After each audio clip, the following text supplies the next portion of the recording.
Hi, folks. Andrew here. Top Fitness Strategies and Top Fitness Strategies presents I Am the Face Who Runs the Place. We got another interview coming up today. As you know, I like to focus everything on the fitness, the health and fitness crowd. This is a little bit unique situation. And I tell you what, so I won't be rambling on here. I'm going to bring him on. My guest today is Jason Criddle. Hello, Jason. And Jason, let me get to my bio here a little bit. Jason Criddle is a Christian father, husband, investor, endurance athlete, international best-selling author, and the owner of a Smart Commerce and Smart Marketing. His brands of books have helped hundreds of businesses and thousands of entrepreneurs increase their revenue by millions of new dollars and recurring income. After losing his mother to pancreatic cancer in 2021, he went into a deep state of depression, gaining over 50 pounds and losing the sense of self and faith. Now he has come out of retirement and turned Smart into his own billion-dollar brand. He lost 70 pounds, and he is on a mission to remind people about the metaphysical and physiological aspects of building their brands. And to add to all that now, Jason, you can say you were a guest on Top Fitness Strategies. So welcome. Yeah. That's actually like, I print that on business cards now. Like I was a recognized guest with Andrew, you know? I'll tell you what, Jason, when you're done with this, you might not want to even say that anymore. After all these that I stumbled through, you might not want to put Top Fitness Strategies as one of those on there. So, okay. Just so there's no misconception that anybody watching out there, even though you are very accomplished in the technology field in the business world, I'm going to focus more on the health aspect of everything. Yeah. And so make sure that I don't want anybody to come here thinking they're going to get all kinds of business advice, which they might, because I want to intertwine the two if we can, real quick. Is that okay? Man. Yeah. Like, you want me to start? You want to ask me some questions? Because I think my story goes hand in hand. Great. And that's what, every bit of success that I've ever had in business started months after I started going to the gym. And so, the cool thing is we have a fitness background, as your audience. And so I'm an endo-ectomorph. Like I am a very, very large guy with very large bone density. And that means that everybody in my family is either obese or they're like a linebacker for the Patriots or something like that. That being said, there are no linebackers for the Patriots in my family, but there are a lot of obese ones. Okay. And so, so everything in my life, even if you back up to 2010 or so, whenever I really started getting into technology and investments, it all started with my daughter being born. And when my daughter was born, I probably weighed about 400 pounds. I was smoking cigarettes. I had a job that I hated. And then, the little kid going through what I call the baby program, she got to the point to where she started standing up and holding on to things. And eventually she started walking. And her walking was like my paradigm shift, where I realized at the time that I was just a fat, angry smoker. And that was, if I looked at what is it that I have accomplished with my life, I was not proud of anything that I had accomplished at the time. And so that led to me starting my fitness journey, losing over 200 pounds, getting into CrossFit, getting into bodybuilding, becoming a personal trainer, becoming a licensed nutritionist, going and standing up in gyms and telling my story to people, which after you tell your story so many times, somebody's like, well, you should write a book. And then after I wrote a couple of books, then I didn't have to introduce myself to people. And all of a sudden, everybody knew my story. And then it was like, hey, you have this really cool way of seeing things. Can you help us with business? And so everything started with me looking in the mirror and realizing that I wasn't happy with myself or my body. And it was those changes that produced the confident guy that I am now. Well, that's fantastic. And you said something about you had a paradigm shift when your little girl started walking. Now, I am not a father, unfortunately.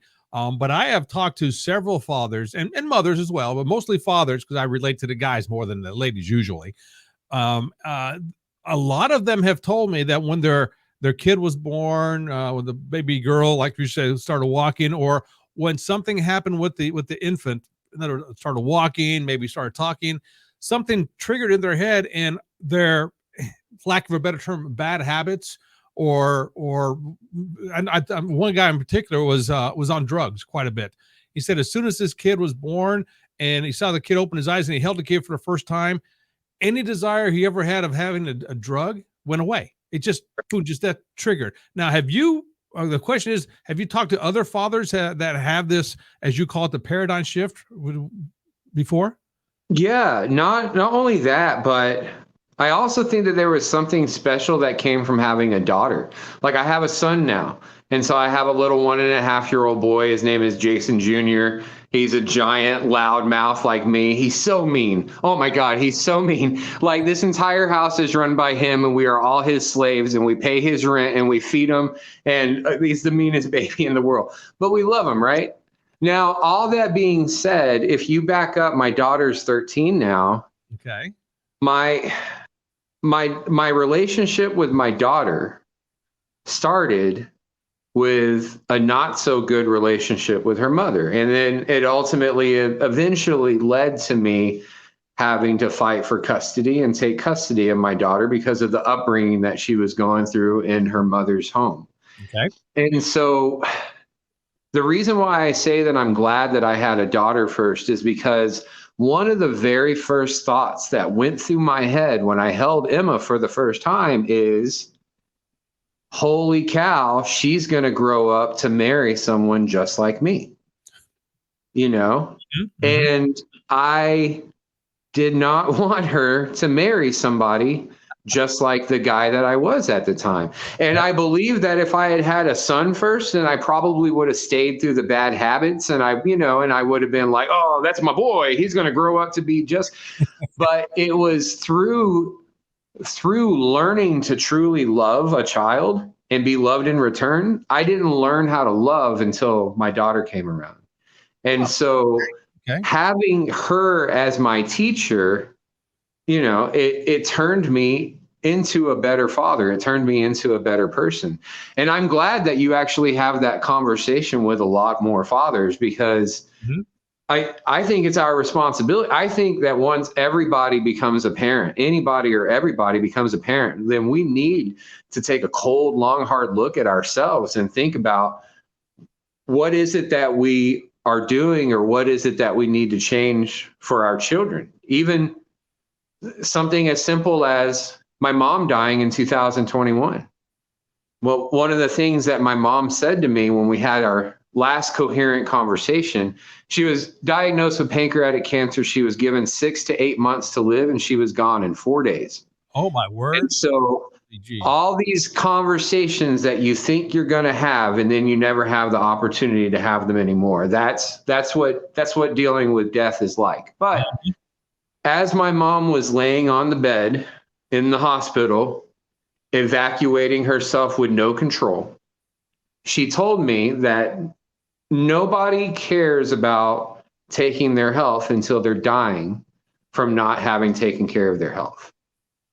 Okay. And man, oh my gosh, that pushed me. And the reason why it pushed me is because I had gotten so far away from fitness and got so into business, so into investments, so into software, that I eventually hit this point in my life where I was like, you know what? Nobody cares if I weigh 315 pounds. I'm wearing suits all the time and money is good. Mm-hmm. But my mom literally passing away because she was not taking care of her health, it made me start to pursue both. My mom died not only unhealthy, but she died unhappy because there were a whole bunch of goals that she wanted to accomplish in life. And she decided to choose comfort whenever she got off work. She decided to choose a chair and watching TV instead of physically taking care of herself, so that she could live a long time and take care of her kids and grandkids. And so these are just some, these are things that we all need to think about. Absolutely. Death is a very necessary part of life, and none of us can hide from it. But Right. part of that control kind of just starts with waking up and going to the gym. Yeah, and you have answered like five questions I was going to ask already. but this is great because you're saying exactly the same stuff that I say to my followers, to people who watch me, to listen to me, to read my stuff. I basically come across as saying, listen, no one is asking you to be in a position where you're going to work so hard that you can show off your body on stage. All people are what I preach is try to better yourself for tomorrow than you were yesterday. And if that means getting off the couch and walking around the house versus sitting down in a chair, like you said, or watching TV, do it a couple of times, and you're going to start to feel a little bit better. Then once you start feeling that little bit better, you're going to want to feel even more better. Almost, Right. and I don't want to go back to talking about drugs, like I said earlier, but it's almost like an anti-drug, if you will. The better you feel, the more better you want to feel. If that makes sense. Yes. Yeah. Yeah. Even my journey of, whenever I was bouncing anywhere between, when you're so big, when you're huge, I'm 6'6". And so whenever the body, an average person, they probably fluctuate 5 to 10 pounds a day, and they don't even realize that we actually have a cycle, like almost a weekly or monthly cycle that we go through where we weigh different at different times. And so when you're pushing the 400 mark, sometimes I would weigh 375 and sometimes I would weigh 410. It just really depended on the day. Mm-hmm. And so at the time, like I mentioned earlier, I had a job that I hated and I was smoking cigarettes. And smoking cigarettes was one of those things that it was a true addiction. And what I mean by addiction, to me, the definition of addiction is doing something that you no longer want to be doing. And so this was an addiction that I had, and I knew that the only way that I was going to get away from that addiction is I had to get away from the environment. I knew that I was ready for a complete overhaul and life change, but one of the big issues that I would be dealing with by doing this is this company I was working for provided me with a truck. And if I stop working for that company, then I have no more vehicle. Okay. And so I bought a bicycle. And I told, man, I didn't remember bicycling being so hard when I was a kid. Oh my gosh. Oh my gosh. And I remember the gym was about 2 miles away. And I told myself, you know what? Just get on your bicycle and bike to the gym. Even if you don't make it inside, just bike to the gym. Yep. Well, I made it about a quarter of a mile, and I turned around and I came back home and I almost died going up my stairs. And then I did the same thing. And it took me about 2 weeks of riding my bicycle before I got to the point to where I ever made it to the gym. And the first 3 or 4 times that I made it to the gym, I got off my bicycle, I walked up to the gym door, and I just tapped it. Just tapped the gym door, and I got back on my bicycle and I left. Mm-hmm. Because like you said, we need those little wins. Yes. And a lot of times, especially if people don't know how the body works, they get really excited. They're like, oh my God, it's New Year's. I got to get into the gym. I got to go in there and I got to work my ass off like a dog. And they go into the gym and they do 50 or 100,000 pounds of total volume. They go over here and they do 10 sets of this with 10 reps of this, and they go do this and this. But what they don't realizing is they're teaching their body that if I don't do that, then I'm not going to change. Mm-hmm. And so somebody starts off the new year with a crash diet, with a crash workout plan, and then they're 2 weeks into the new year and they're already ready to give up and quit because their body's not changing. Right. And it's because they didn't progress. We really do have to start small and then slowly become better for our body to change. Oh, I agree 100%. And a lot of that, and this may be a crude transition, but I'm going to talk about is the mindset. If you don't have the right mindset going into everything, you're not going to make a change. Like you say, you can go and lift a gazillion pounds, today. But if you don't have the mindset to go back and lift a gazillion pounds of 1 ounce tomorrow, that's all for naught. It's not gonna happen. And I don't want to focus on just lifting weights. It's a whole health mentality. If you can't lift weights, like you said, ride a bicycle a quarter mile, something like that. And so all this, I'm saying all this because I want to talk about something that's in your bio that I find extremely fascinating, and it goes with a lot with mindset, at least to me.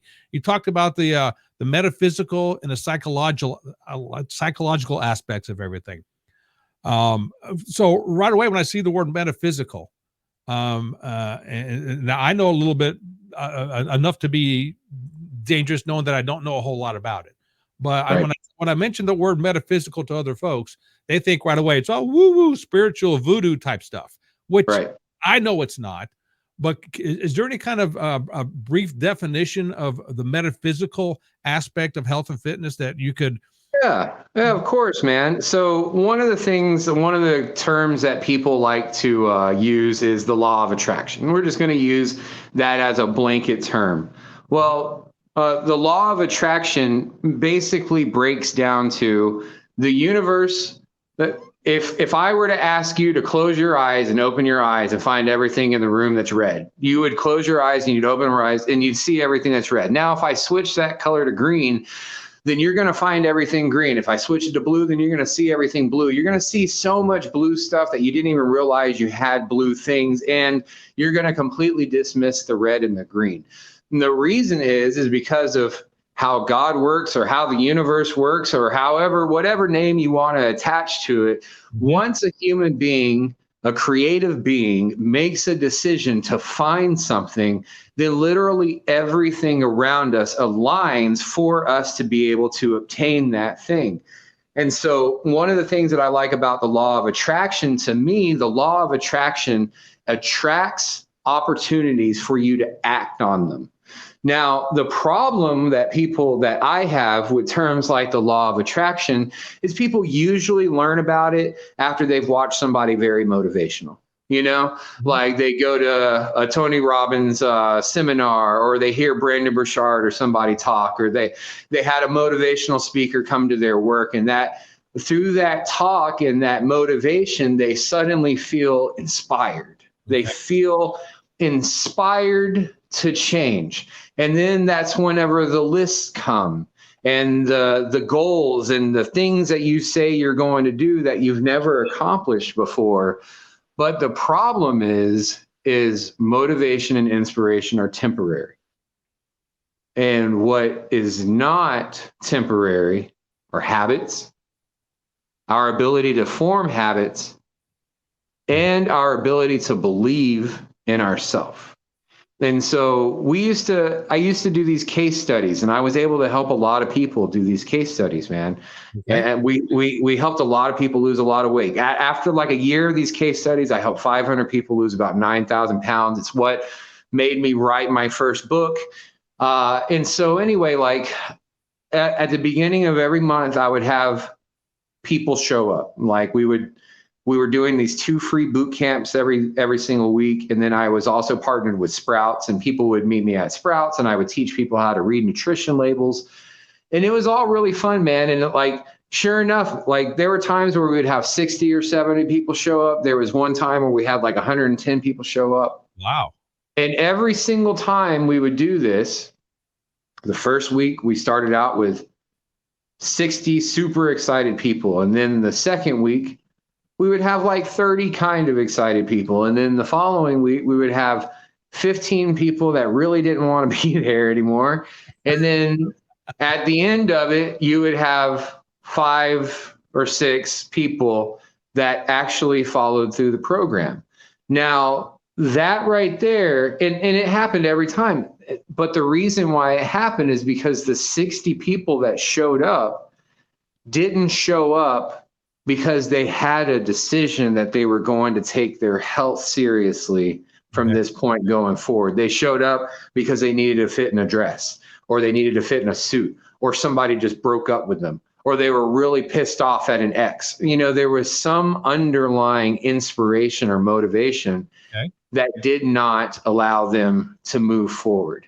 Now, that being said, even though it's not necessarily the metaphysical definition, whenever you're watching your mom die, okay, and you know that you're never going to be able to talk to her again about the things that you've talked to her about. She's your mom. Right, right. Go to mom for mom stuff. Like it wasn't until my mom died and my daughter was like 10, it wasn't until my mom died that I literally, I realized that I've never bought my daughter a pair of underwear. You know what I mean? And it's something that I never even thought about. It's just something that my mom always took care of. You know what I mean? Oh, yeah, Like yeah. these little things. And so I think every single day, whenever I wake up now, it has nothing to do with being the guy that can go to the gym and deadlift 400 pounds, even though that gives me a lot of confidence to go out and make sales. Mm-hmm. It has nothing to do with talking about the people that I helped lose a whole lot of weight, even though that helped me write some books and sell some books. It has to do with the fact that I believe and I know for a fact that God put me on this earth to fulfill a higher purpose. And that higher purpose that I'm fulfilling cannot be taken seriously by the people that I am helping if I don't take care of my health myself. I'm talking to people about completely overhauling and changing their life from the perspective of getting in the gym to not being broke and having $1 million in the bank. And boy, if you're going to stand in front of these people and talk about this, you better look, know, and act like you have a clue of what you're talking about.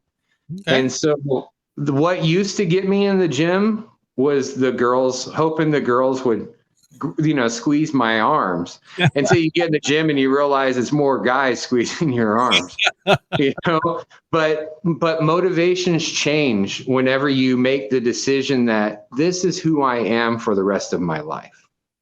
That makes perfect sense. Everything you said there. Now, and you touched on something that, and I don't know why I just thought of this, but, and I'm not going to ask your age because I'm over 50 and this whole podcast, this whole business, Top Fitness Strategies, is all about the fitness over 50. The younger guys, and I was once a younger guy as well, going to the gym, hoping the women would squeeze my arm when I flexed and everything else. Right. But there's more guys than girls at the gym at the time, so those kind of things. But now there's a mind shift, for me at least, when I hit the age of 45, and I can remember distinctly about 45, not 40, but 45 for me. So that's why I'm focusing on everything over 50, where I did not want to bench press a Buick anymore, as I like to say. I wanted to more focus on my health than worry about my strength, if that makes sense. And yes. So, and I have no beef with anybody that wants to be a bodybuilder or a power lifter. If that's what you want to do, more power to you. I'll be your biggest cheerleader.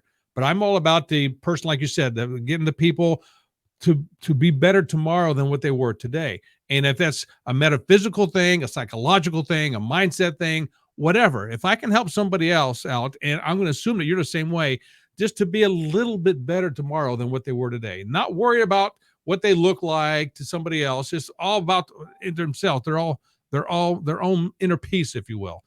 Mm-hmm. Do you feel the same way about that?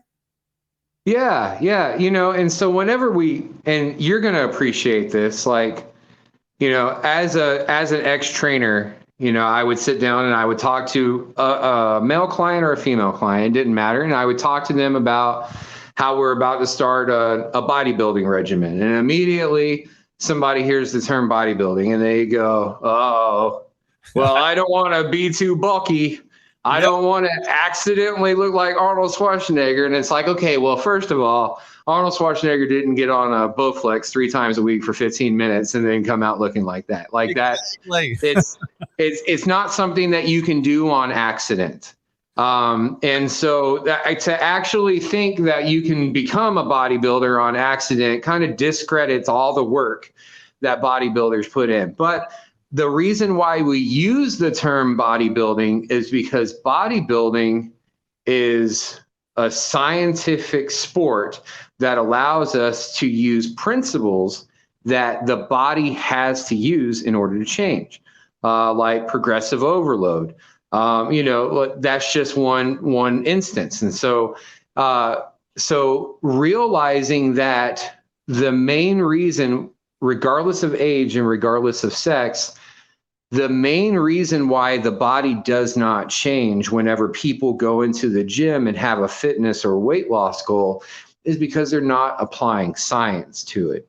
And it doesn't matter how cool your goals are or how awesome you want to be or look, you can't overcome biology. And so you have to be, people say, is it 50% the gym? Is it 50% the diet? It's really 100% of both. Yep. And it depends on how you decide to break those down. Because while people may say, well, you can't out exercise a really good diet. Well, you can out exercise a really good diet.